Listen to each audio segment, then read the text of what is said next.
If you want websites to work properly in Microsoft Edge, one of the most important things to check is JavaScript. In this video, I'm going to show you how to enable JavaScript in Edge quickly and easily, so your favorite sites, tools, and web apps can load the way they're supposed to.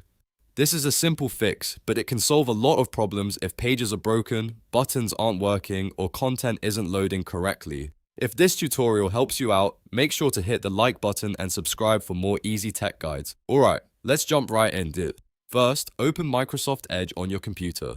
In the top right corner of the browser, click the three-dot menu.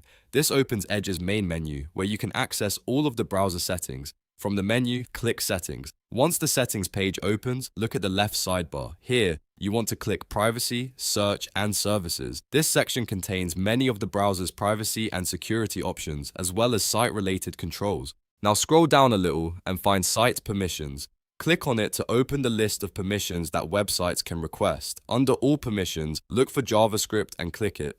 This is the specific setting that controls whether websites are allowed to run JavaScript in Edge. When the JavaScript page opens, you'll see a switch for Allowed, which is usually labeled Recommended.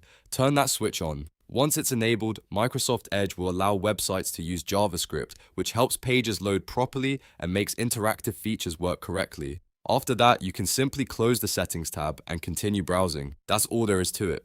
You've now enabled JavaScript in Edge, and websites should behave much better from here on out. If this video was useful, please give it a thumbs up and subscribe for more quick browser and computer tutorials. Thanks for watching, and I'll see you in the next one.